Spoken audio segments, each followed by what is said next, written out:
So today we have an interview with Marge Strong, who is the 2016 NDP semifinalist, the 2015 NDP quarterfinalist when she graded at MSU, and she's also coached at Cal Berkeley and at Michigan State. And so you're actually joining me from California today. Yes, I am. And you are out there judging. Yeah. And visiting. Doing LincolnDouglas though instead of policy, which is very interesting. I've judged it a few times, but it's always like a way to spice it up to see a different format of debate. Yeah, what was different about LD that you kind of noticed right away? I mean, obviously there's like one person, but. Well, because they have less speeches, there is a lot more development as of what I would call the 1NC, but since they only have one constructive, they just call it the NC in debate in LD. So like in a topicality shell, there will be preempts to answers to reasonability, and there will be a lot more depth to like the limits and ground standards that exist. Like they might provide a case list as of the first speech, or an example of like outrageous affirmatives that their ethic justifies, like a lot of things that you'd usually see in a 2NC going down. And that's true for counterplans as well. Like there's preempts of theory and such. I feel like in policy recently, people have started reading less and less in the 1NC. So like you used to always have uniqueness, link, impact all in the 1NC, but now the uniqueness is assumed in a lot of 1NCs, for example. In LD, are they still kind of having like all the parts of the traditional disad? Yes and no. Their LD is kind of like at a clashing point where a bunch of LDers now view debate at LincolnDouglas Debate as just single person policy, versus there are a lot more old school LDers who like still are into like the value criterion and all that. And so you see both fully fleshed out super long disads that maybe have like an extra internal link they don't need, but then you'll also see like the worst aspects of policy sinking into LD, and there's like a 2-card 1NC shell that is just a troll. So then what do? They just, because they don't have another NC to build like you do in policy. So what happens in those debates? Like they just have, those are the only cards that they have? Yeah, like if they go for it, it's just a bad debate. But generally that only happened like once or twice, and I judged like 10 debates. So hopefully that's something that is more on the margins. Yeah. Was there something about judging in LD that really surprised you? The most surprising thing I think would be how much conditionality I saw get dropped. Like there's so many random theory arguments floating out there in LD, and RVIs are really popular. For those of you who don't know, that's a reverse voting issue. That it's just common to like accidentally drop theory arguments. It reminds me a lot of like the early 2000s. I mean, my early 2000s, not the early 2000s, when like you could win a debate just because like people would drop a DA because you were too fast. Yeah. How many counterplays do people read in LD? The most I saw was like 11 off. Ooh. Okay, so yeah, conditionality is coming up. Yeah. Conditionality is like a big deal in LD right now for some people, because some of the schools are taking policy style troll arguments and turning them into LD arguments. So like coercion, or some people will be offended that you said coercion's a troll. Seldom is all liberty lost at once. But you know, just short arguments like that, like paradoxes made it get into the 1NC, or like. So when they say conditionality though, they still mean like counterplans, right? Or are there theory arguments too that are like you read too many off? Some of the more old school people might say you read too many off, but conditionality is what I judged. Other theory arguments are like counterplans that have net benefits outside of the case are a voting issue, I saw. Okay. I think that was a really obscure argument though. Yeah, I wonder if any of those will bleed over back into policy. I mean, there's a lot of policy judges that do LincolnDouglas coaching, so I could see it definitely going both ways. Yeah. One thing I've always wondered, so in LD you don't have a partner, obviously, and so there's no one to help you kind of with your speeches. Did you think that made a difference in the way that people debated, like how much they knew about their arguments or kind of the content of their speeches? It magnifies like side dependency. Like a lot of people flip only one way for elims because like they're way better. But in general, there's just such a huge neg side bias in LD because being AF is so hard with the 1AR that honestly, I'd say that is the bigger, that not having a partner makes it just all the more easy to drop things. And so everyone has to be super familiar with their arguments, and everyone also has to be very on top of what's going on in the debate round. So the fact that it's a shorter debate is a little bit better because even though it's shorter than a policy debate, there's a lot less dead time. Like every second counts in LD. Yeah, I'm just kind of imagining the processes I see in policy where somebody's like, that'll be answered by the 2N. And you just don't have that in LD at all. You have to know the answers or it's just a really awkward pause. Yes. And I definitely saw a debate like that where someone clearly was handed a strategy that they didn't know and they accidentally wrote their counterplan text wrong. And this debater was like, the counterplan is unconditional. And then the debater asked the question that made it clear perm do the counterplan was competitive and solved. And then I just had to watch the rest of a 40-minute debate of just like, okay, here we are. Yeah. But it was still a good debate. There's really no, because in policy you could try to like amend the counterplan text or something in the 2NC or in the next block, but you don't really have that in LD. Like you're pretty much stuck with whatever you came up with in your NC. Yeah. Were there things you saw in LD that you wish more policy debaters would do? Sort of what I said before, the like preempting arguments. Georgetown used to do this a lot, I remember. Like, well, at least when I debated, I don't know if they still do it, where they're like in the 1NC on the counterplan, they would preempt theory arguments, they'd read conditionality good, they'd like, if it was a counterplan that maybe had some competition questions, they would build up on competition. And I just think stuff like that is really something that makes the 2AC a lot harder. And making the 2AC as hard as possible is like something that's good for the negative, especially if it's in a way that helps build towards your 2NR. Yeah, do you feel like in policy debates where neg teams do that and then the AF team doesn't respond, that they've kind of ceded their ground? Or like, let's say they have competition arguments in the 1NC and then the 2AC just says perm do the counterplan. Do you think the 1AR gets to expand on that a bunch more, or kind of like the 2AC was their shot given how developed it was in the 1NC? I feel like the 2AC is kind of their shot, but it depends. Like maybe if the neg reads more arguments for why it's competitive in the 2NC or 1NR, but that would just feels like a big mistake on the neg's behalf to me.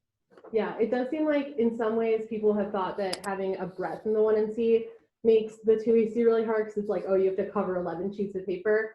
But if in order to answer T, you can't just read your block, you have to take prep time to answer what they've introduced, and then also kind of, you know, have a longer time on T or whatever the example is, then it makes the 2AC almost harder. Yes. Than you At would least kind of think. When I was a 2A, that's what I thought.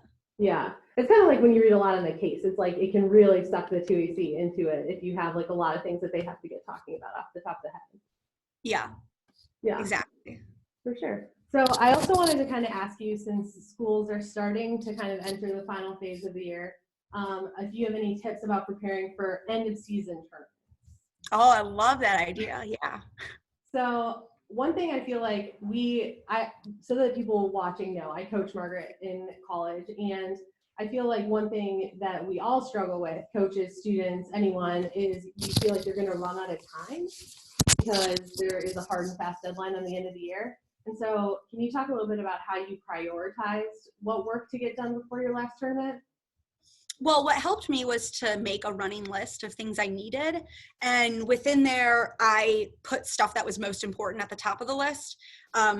Now, you might be wondering, how do you decide what's most important? And I kind of looked back at the teams that gave me the most trouble throughout the year, the teams that were in my bracket that might be coming for me, or teams just below my bracket that might be coming for me, and teams just above your bracket, I think. And if you're in the spot where you don't want to do your prep organized by team type, then I think you might want to prioritize argument type. Like, I need to make sure I have something that'll apply against new affirmatives. I need to make sure I have, you know, against the main topics affirmative, updated strategy ready to go because people are still going to be reading this. And then I need to make sure I'm ready to go on the affirmative. I think those are kind of three big things to prioritize. And if your strategy against affirmatives that are new that you're not ready for is topicality, it could be that, it could be some sort of process counterplan, it could be a critique, whatever type of debater you are, you just need to make sure that whatever your new strategy is for the NDT or the ToEC, sorry, that it applies to new affirmatives that are going to be trying to avoid disad links. So you might want to think about something that competes off of the topic, not against specific plans. Yeah, I think that's a good point, is like trying to be forward looking, not backward looking, which is like, you have a list both of things that people have read that you still need to do more work on, and then also devote some of your prep time towards beating the unknown knowns, like the things that are going to be new but can't totally predict, and making sure that some of your focus in the postseason run up is about that. So you were a 2A. Can you talk a little bit about like how much you think a 2A should be doing app stuff for the app ship, and how involved you think they should be on neg stuff, and kind of like vice versa? You definitely have to balance it. I'd say before the NDT my senior year, I gave over 100 speeches, and about 75 of them were 2ACs and 25 of them were neg speeches. And I made sure that I had at least 1/4 of what I was doing was neg work so that I was familiar, because I wasn't doing as much negative research, whereas I was doing affirmative research. Yeah, I think that's a good point. I think sometimes people get into these like dichotomies, which is like, I'm the 2A, I need to do my stuff. But if they don't kind of remember that they also have to go neg, especially if you have a bunch of new stuff, like that can be really scary. And the same for the app. Like I can remember doing practices with their practice cross-X's, 1AR, stuff like that. And if we kind of hadn't done that, and he hadn't really even like looked at the new app or whatever, but just like ready to go neg, it would have been kind of rough sailing. Yeah. You kind of talked about this a little bit, but what kind of arguments do you think it's best to prepare for the end of the year after neg? Like, do you think there's sort of like a tip that you have as it relates to that? So whether or not the new arguments, I mean, it's kind of topic dependent on somewhat, but on topics like these where it's broad and there's a million different countries that we do arms sales with, I think stuff that, as I said before, competes off of topic wording rather than specific affirmatives might be best, because if you have a new disad, you might not have, the Turkey link that you need given the affirmative they're reading, because Turkey is like so small amount of sales. But you do have, a counterplan with an internal net benefit ready to go, and that counterplan can apply. Or if you're less of a policy style debater, maybe having a critique ready to go that applies to arms sales. I mean, arms sales as a whole, not against a specific country. Country specific. Oh, go ahead. Oh, I was just going to say country specific strategies. It's so likely that they're not going to apply even if the team does read the country that you're ready for, because there's like DCS, there's FMS, there's subsets within that. There's just so many different ways that the app is going to try and twist and turn that you're better off being generic, weirdly enough. Yeah, I remember I was thinking as you were saying that about the old constructive engagement topic when I was debating at MSU, and we kind of tried to have the strategy where it's like each area of the topic has a really, really good neg, and everyone did really great work. And then ultimately, I think Dartmouth read something about Lebanon banking, and it was like all of this work that we had done about Lebanon didn't matter because it was like the thing that they wrote wasn't the thing that our Lebanon generic applied to. And so, yeah, I think it's a good idea to say, like, you need to think more broadly because you're not going to be able to really predict. Yeah. And you kind of mentioned this too, but I feel like one thing that helped at MSU over the last, I don't know, maybe like 5 or 6 years has been kind of saying, like, here's what we believe the topic is, and we're going to prepare to debate within, like, teams that read a plan, like, this is what our strategy is going to be. And then for teams that read a plan that don't fit within that, we're going to make a concerted effort to practice going for, T substantially or whatever kind of thing is. So like if our counterplan doesn't apply or whatever, then we know we're going for T and we have prepared for that. Yeah. I'd say that most of my neg speeches that I did before the NDT my senior year were topicality speeches, because I was familiar enough with our neg disads already for if I was going to take a disad in the 1NR, and Tyler, we're going to be taking like a counterplanning case or something. But if we were going for some generic counterplan in topicality, because that's all we had against the affirmative, I knew that the counterplan would be in the 2NC and I would be taking topicality. So it's important for 1Ns to not just think about like what new neg stuff you have, but what stuff you'll have to take in the block. Yeah, I think that's a good tip. Thinking about kind of the app side, I feel like there's been a debate over the true benefit of new apps, especially at season-ending tournaments. Do you think that all teams should have one new app, some new apps, all new apps? Where are you kind of at on that divide? That's totally dependent on the type of debater you are and how much time you have. Some people require super intense familiarization to be able to read their affirmative, and some people don't need as much familiarization. I think I fall somewhere in the middle of, you know, like I don't need to be the person to have cut the affirmative, but I need to know about it and know what I'm talking about. And so you should have as many affirmatives as you have time to write and prepare for. And when I say write and prepare for, I mean make all your 2AC blocks. You have a full 1AC ready to go. You have 2AC blocks against things that you don't even think people will read, but they could read. And you've given like, I'd say at least 10 2ACs for high school. I did 25 2ACs on all 3 new affirmatives that I had for my final NDT. And I'd say I still remember things about those affirmatives, even the ones we weren't able to break. Yeah, I feel like it's a good tip to be like, to think about what kind of debater you are. Because if you're somebody who kind of excels with knowing a lot about your topic, you know, I could see there being a downside to trying to have a bunch of new apps. And I feel like it's kind of become like a meme that's like, okay, we're going to read a new app in every debate. But if that doesn't really fit your debating style, then you're not really doing yourself much of a service in doing that. Yeah, I think another important question when writing a new AF is like, what benefit does it give you? If you have an AF that already avoids links to DAs and stuff, and you know that you can force the negative to go for like T or to go for the K because there's just no policy strat against you and you're good at debating those things, why would you write a new affirmative? Why wouldn't you just stay with what you know? Because you already have the business on all these teams. There are teams that made it to the finals of the NDT without breaking a new affirmative last year. You know, like maybe a new advantage was broken, but that was about it. And that just shows that I think people invest a little bit too much in newness as a factor, when a lot of times there's such an obvious flaw in your new affirmative that you're going to lose on like an analytic that takes out the piece. Do you feel like, one thing I've been thinking too is like, if you have an app that you like and you feel good against all the stuff that's been broken on it, that sometimes reading a new app almost like eggs the neg on and like reading their new generic or whatever else. And it's like, if you have the neg stuff beat with your old app, then just reading something new for newness sake is really ultimately not that helpful, because it just kind of causes them to unload the box. And if you don't know it as well and they don't know it as well, the debate will just be worse. Yeah. That kind of reminds me of my senior year at the NDT when we debated this Emory freshman team in the doubles. We were affirmative and we had 3 new affirmatives ready to go, but we decided that because this Emory team was so unfamiliar with our affirmative that we already had, they would have a better chance beating us going for topicality or some new generic if we broke a new AF than if we just like read our old confusing AF that they weren't prepared to debate. Yeah, for sure. Do you have any tips specific to getting ready to breaking a new app? Obviously you said like practice it 10 times, give speeches on it. Don't go for theory is my third tip. Like if you break a new AF, you need to be ready to go for that new AF. And so if you feel like you're breaking a new AF and you still need to go for tricks, then you're not ready.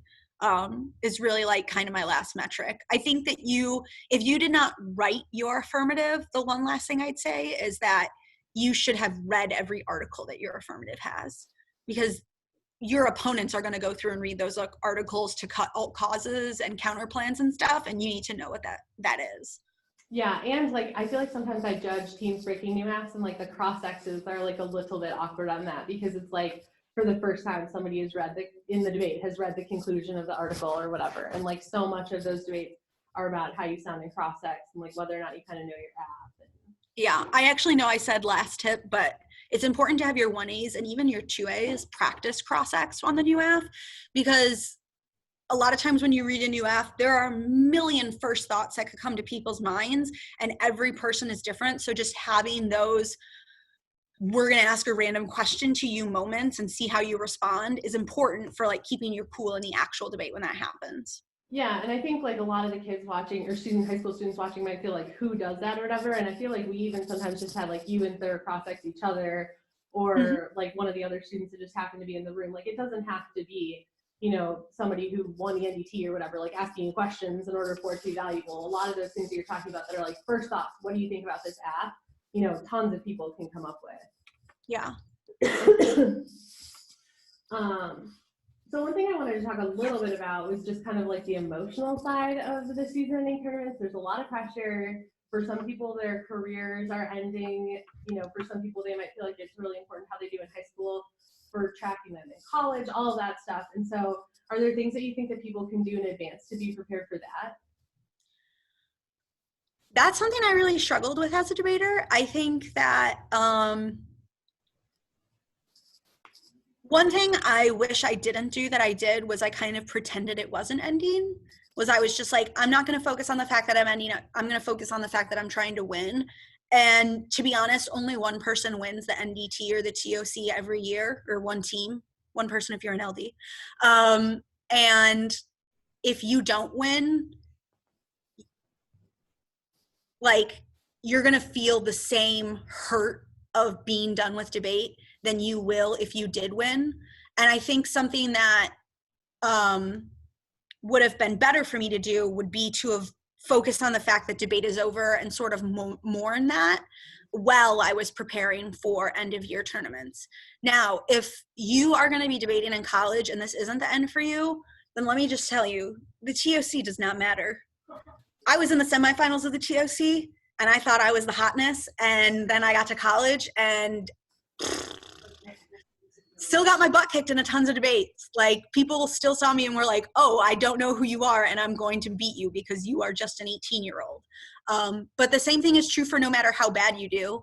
Like, my partner in college, Tyler Thur, went, I think maybe 1-6 or 2-7 at the ToC, and that didn't stop him from being a Copeland panelist and a semifinalist in the NDT, as well as a quarterfinalist and an octofinalist on previous years.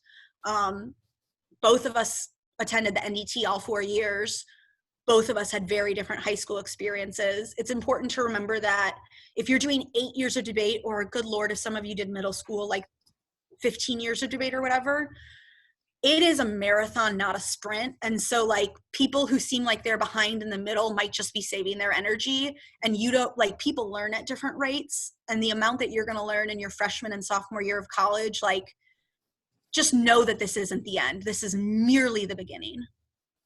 Yeah, and I think too, like, looking back on like the end of high school and the end of college, like the end is sad no matter what, because it's over. And then once you have more perspective on it, no matter what your result was, you kind of remember the stuff that you always liked about it. Like, you had friends who did it, you stay in touch with them. It's about like building a community and all of that stuff. And regardless of the outcome, I feel like that's kind of an important perspective. Although it's, I mean, admittedly really hard to have.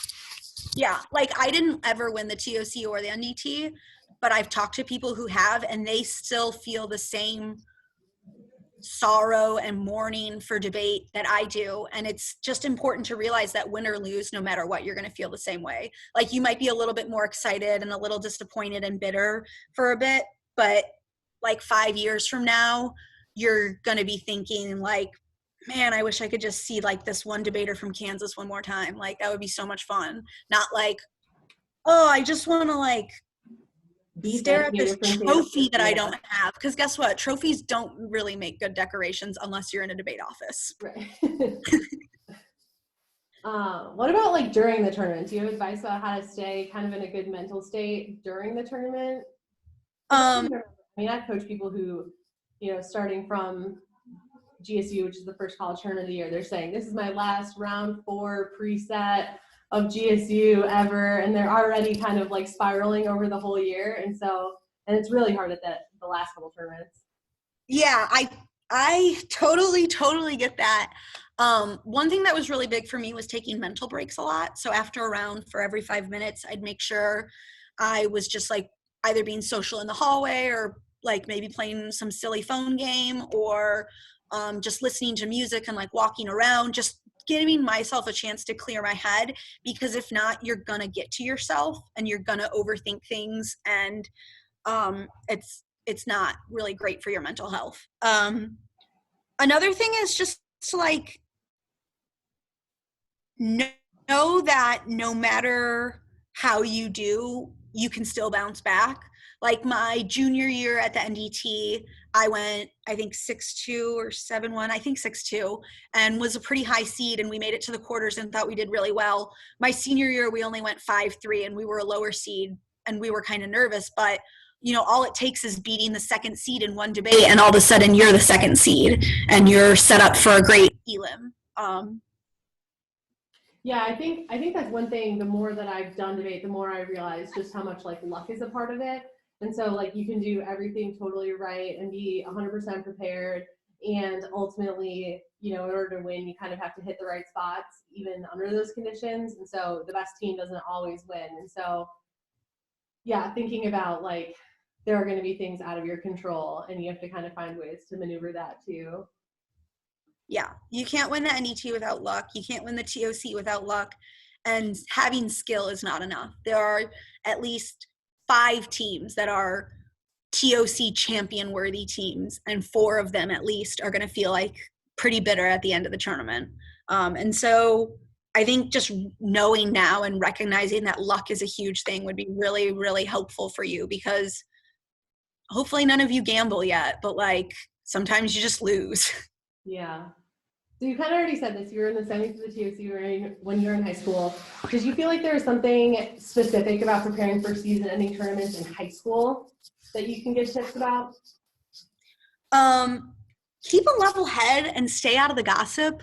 Like, I know I said I like to go in the hallway and talk for 5 minutes after a round. That's not about debate. That's me being like, hey, did you see this new Cardi B video?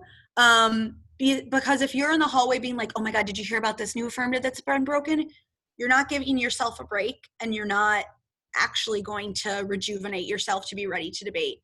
I think keeping your head down out of the hallways, not being involved in the debate gossip, and having, like, if you're on Slack, a Slack channel that tells you what new things are being broken out there so that you can scroll through them and see your blocks that your coaches or partners have put together, is a much better way of like getting intel for the ToC.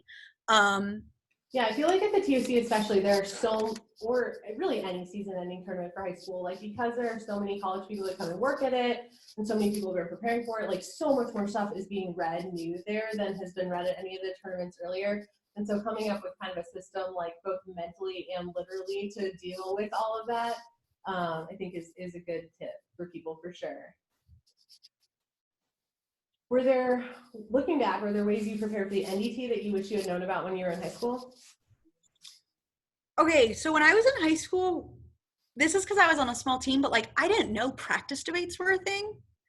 Like I didn't really even do practice speeches. We just like talked about debate after school. And I wish I knew like practice speeches were a thing, and that I did more than just rebuttal redos and like talking about debate. And part of that is like my high school coach never debated in college and like didn't really know that much about debate. And so like we were just kind of winging it. But wow, it may seem like it's a waste of an hour and a half to debate your other people on your team because you debate them all the time, or because you think you're a million times better than them, or whatever reason you have. It's so worth it. Every debate is worth the practice. I totally wish I knew about that. And when I was in high school, I didn't really know about the college wiki. And so those of you that are preparing for the ToC, look over what people break at the NDT, because that's stuff that will be read at the ToC inevitably in some form. Yeah, I think those are both great tips. Well, thank you very much for talking with me. I love that we kind of got to use remote technology. You're in California, I'm sitting at your desk, and that we were kind of able to connect with a contributor. And so if anybody is watching at home, the SDI and Spartan Scholars are going to be using technology like this to connect with experts, instructors. Globally this summer, we had contributors from all across the world last summer. And so if you want to find out more about the SDI, you can go to debate@msu.edu. And I just want to say thank you again, Marge, for taking the time to talk with me. Of course. Thanks for interviewing me.